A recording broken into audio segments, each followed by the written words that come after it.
Welcome to Dodgers Daily. I'm Casey Porter. I'm so glad that you decided to tune in on a Friday morning. It was a great game last night. The Dodgers won 7-2. We're also on this show on the Down the Farm segment. We're going to have Ryan Falla on. He's going to put a bow to the Rancho Cucamonga Quakes championship series and their season as a whole. So looking forward to that as far as the Down on the Farm segment today. So we have a lot to get to. We have a lot to talk about with the Dodgers game last night. Before we get into all of that, just a reminder, hey, we are open for business. If you or you know somebody who has a business would like to sponsor this Dodgers Daily show that we do 3 days a week, most of the times we have either Austin or Coach Holt with us or a special guest or somebody. If you would like to sponsor this show, just DM me, leave a comment. You can email me at dodgersdaily73@gmail.com. Again, that's dodgersdaily73@gmail.com. And don't forget to turn on your notifications and interact with this video. Leave a comment and make YouTube think or make YouTube know just how many times this video is getting liked and watched. And so it'll keep suggesting it and we can keep growing and keep providing you content like this in the future. Okay, so the big night for Sheehan last night. Good night for him. It was a good night overall, a 7-2 victory for the Dodgers. Let's not waste any more time. Let's get right to it, and let's talk Dodgers baseball.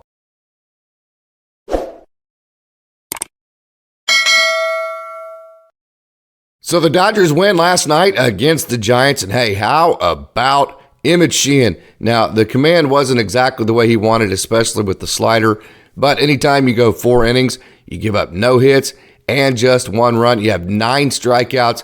That was just a tremendous outing for Sheehan. Again, the thing about him, he had the fastball working last night. He was throwing his fastball over 50% for strikes, and he was also, I've said this many different times about him, there's absolutely no doubt about it, his best secondary pitch is his changeup. He was throwing his changeup for a strike 60% of the time last night. And hey, they're force feeding the slider. You got to have 3 pitches. You can't be a 2-pitch guy. I know he's also throwing a sweeper that had a ton of break to it. His slider was somewhere, like high 30s as far as the movement on the pitch, which is a lot. So he was having a harder time controlling that slider, but I do like the fact that they're force feeding him into a 3-pitch pitcher. The sweeper I don't think he threw a sweeper for a strike all night. So, hey, if he's going to be an effective starter that can go 4 innings like that, you still have to continue to show the 3 pitches. So although he did not throw strikes very well with the slider, he did with his changeup, he did with his fastball, and because of that, and the fact that those pitches are so explosive, he was able to gather up 9 Ks, no hits, and only 1 run on the night, although he did have the 4 walks. So, hey, the thing about Sheehan, I've said it about these rookies, the beautiful thing about this is they are so talented. Their stuff is so explosive. The ball's in their court. If they pitch to what they're capable of pitching, the other hitters are going to get out. I mean, that's how good their stuff is. When you're talking about, of course, the thing about Sheehan last night is that this was by far not nearly as good as he's going to be. The velocity was down. I believe his average velocity last night was somewhere like 92.4. The movement was down a little bit, especially on the fastball. Usually he gets, that arm side ride and run at somewhere close to 18, 19 inches, something like that. And he was down like an inch or 2 last night. It wasn't like that big of a deal, but hey, the movement was down. The velocity was down. The strikes weren't there for his second secondary third pitch, which would be a slider, and he was still able to be that effective. Hey, I've talked many different times how you can tell when a guy is going to be a great major leaguer whenever everybody has great nights, and everybody who is as talented enough to make a major league roster at one point, if they go out and everything goes perfect and they execute perfectly, they're going to get outs. Every single pitcher that's ever made the major league, that's the case for them. The guys that stick are the ones that can go out there and not necessarily be perfect that night, or be maybe on their A game that night and still be as dominant and shut down as Sheehan was. And so from that perspective, kind of like the Ryanpepiot performances 2 performances ago, that is so encouraging, and it has to give you so much confidence as a fan for the Dodgers. That's the 3rd good outing in a row for rookies. We saw Bobbymiller and we saw the confrontation between him and Z-Mac. That was cool. I got a chance to interview Zach McKinstry when he was with Oklahoma City last year. What a wonderful young man out of Central Michigan University. He was a Chippewa, and he was just, he's a guy that was being sent back up and back down, and he had some times to where he was on long plane flights, and he would come in and barely get to Oklahoma City in time for the game, and he would always demand to be in the game that night. Travis, the AAA manager for Oklahoma City, and he would always give Zach the option on those nights where he traveled heavily, and Zach would always choose to play. And in my opinion, that affected negatively his performance, but that's how much of a grinder he is. So it was super cool to see Zach McKinstry on the big stage again, and then it was super cool to see that confrontation. I love those competitive type moments. That was a lot of fun. Super cool to see Emmett Sheehan, and then Ryan Pepiot's performance we've already talked about was fantastic. So 3 great performances in a row for the rookies. That is an awesome deal. How about the bullpen? Okay, Joekelly, Ryan Brazier, evanphillips. How about that bridge too? How about that for a bridge to the end of the game? Especially, if you're going to use an opener, then all you're going to need is if you use that setup right there, and then you use an opener, then all you need is 5 innings out of your starter, because that gets you to the end of the game at that point. Because you're talking about 6 innings and then 1 inning apiece between Kelly, Brazier, and Phillips. That's quite the setup. It'll be interesting to see if the Dodgers, do they even choose to use a lefty in high leverage situations? If they use Ferguson, will it be an opener situation to where if he does give up a run, it's not in the 9th inning, it's in the 1st inning, and you can keep overcoming it, so it's a little bit higher leverage. And Alex Vesia, we saw him pitch early in the game last night. Now, they have used him, the performance before. They did bring him in later in the game. That was kind of neat to see. But Vesia back to more of a lower leverage type outing. And so it'll be interesting to see how they use Vesia and Ferguson.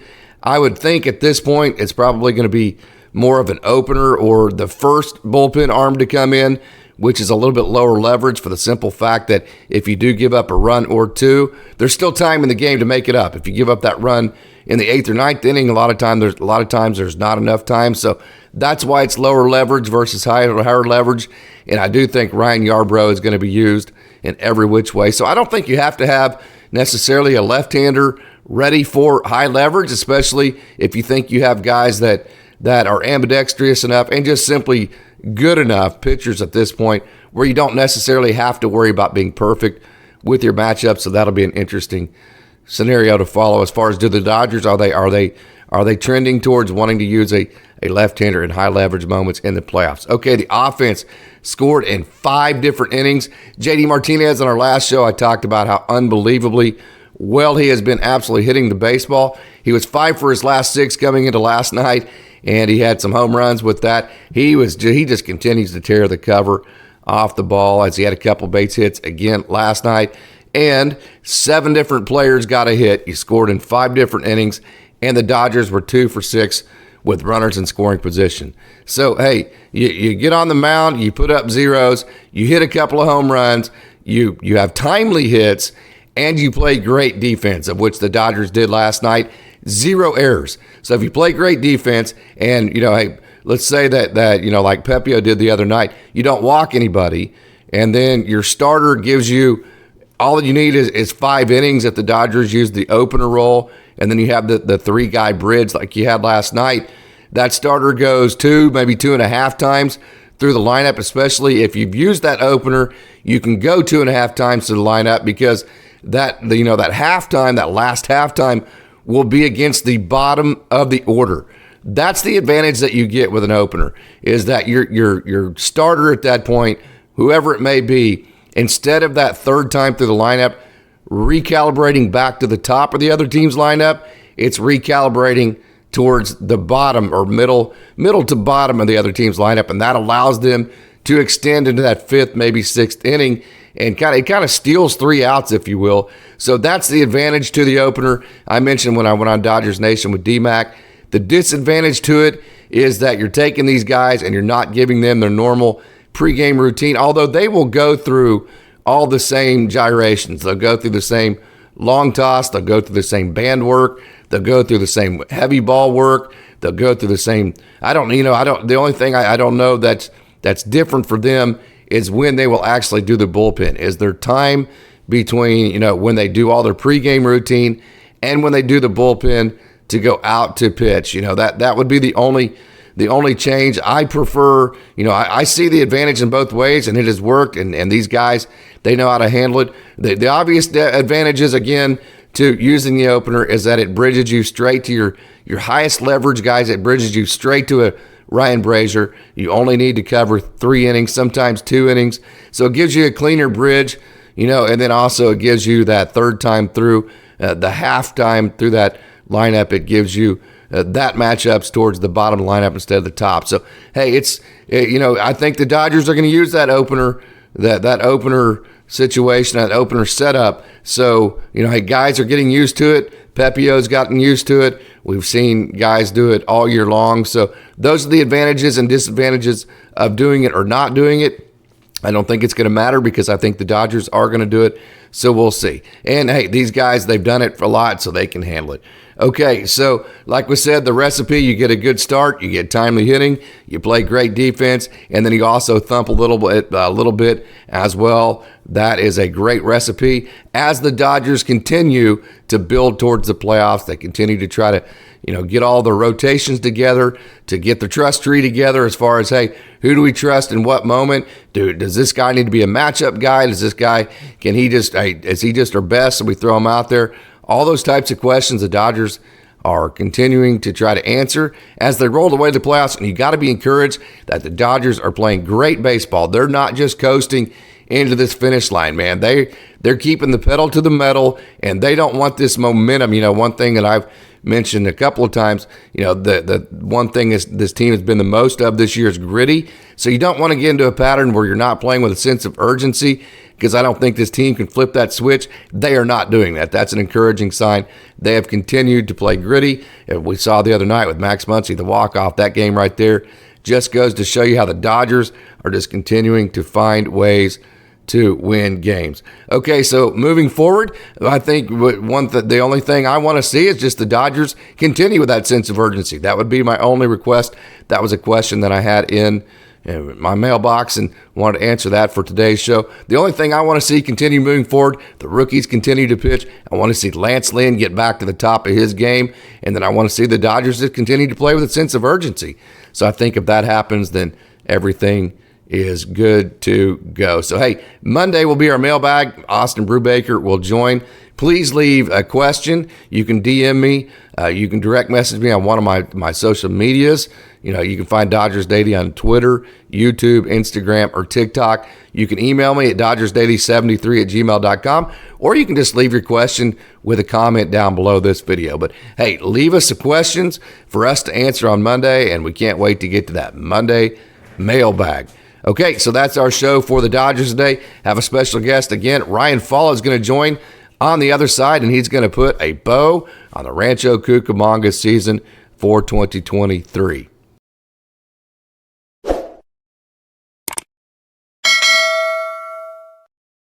So the Single A Rancho Cucamonga Quakes, they just finished a very, very, very good season, 71-61.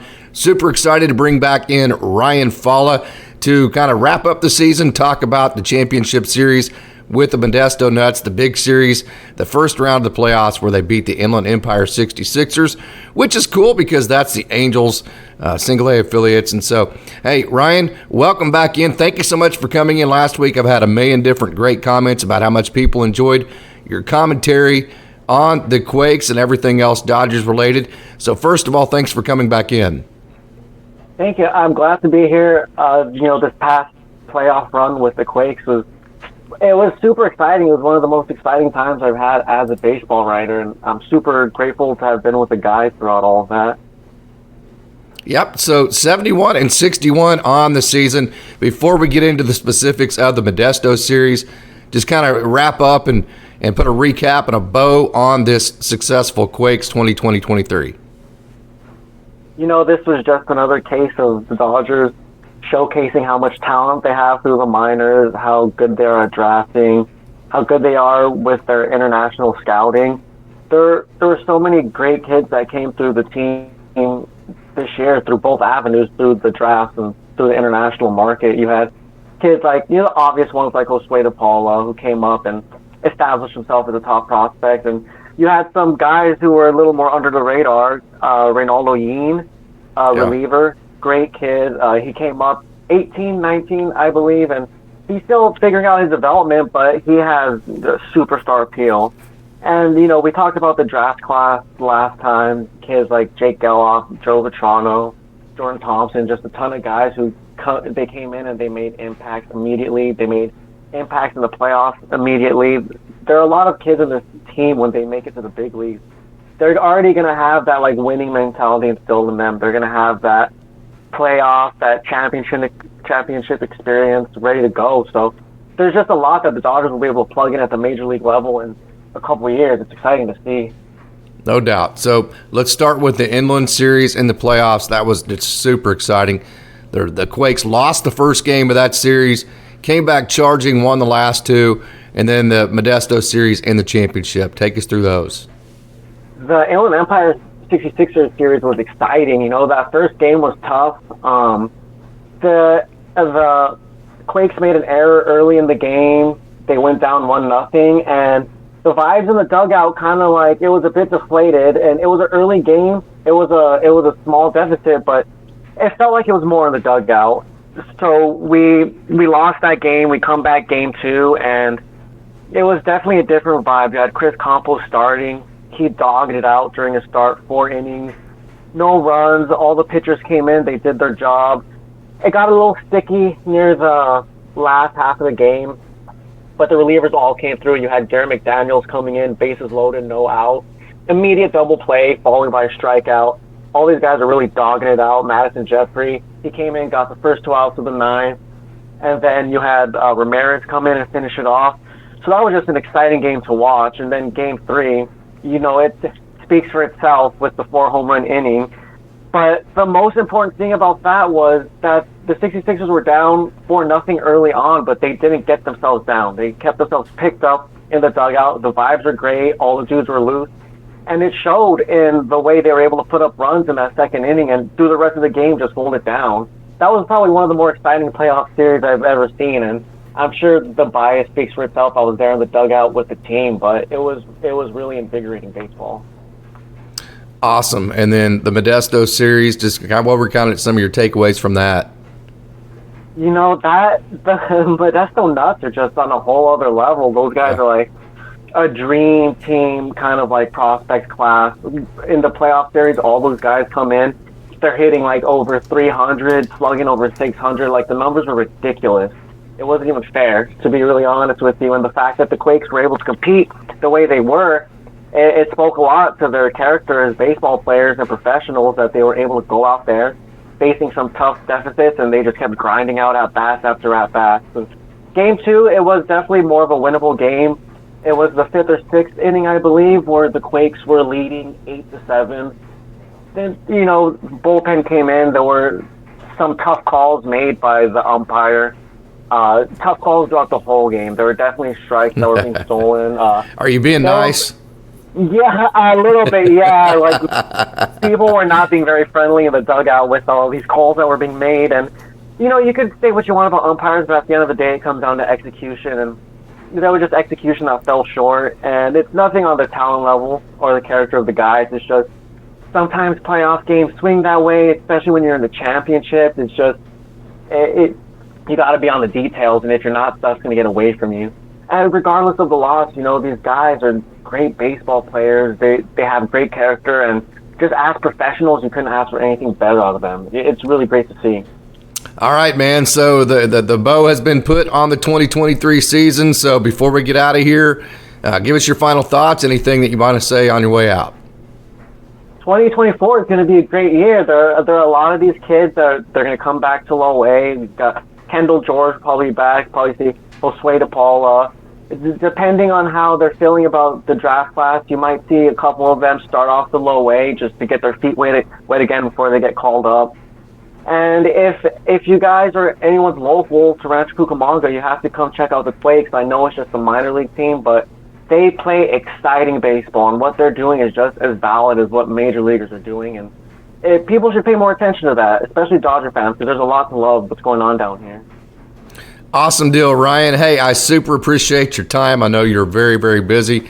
Saw one of your articles the other day for the Angels. It was very, very good. I know you wrote some really nice articles on, setting up these series with both the Great Lakes Loons and the Rancho Cucamonga Quakes. So great work, and thanks for coming in. Of course, I'm always happy to be on. Thank you again for having me.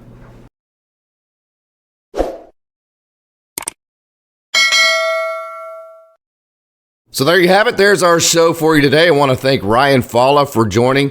It is always a wonderful pleasure to get to speak with him and get his perspective, his firsthand perspective, out on the West Coast with the Rancho Cucamonga Quakes as they put the Rancho season to bed. So thanks to him. I want to thank you for tuning in and remind you, hey, before we get out of here, one last time, we are open for business. If you or somebody who has a business that would like to help sponsor this Dodgers Daily Show, leave me a comment, leave me a DM in one of my social media platforms, or you can email me at dodgersdaily73@gmail.com.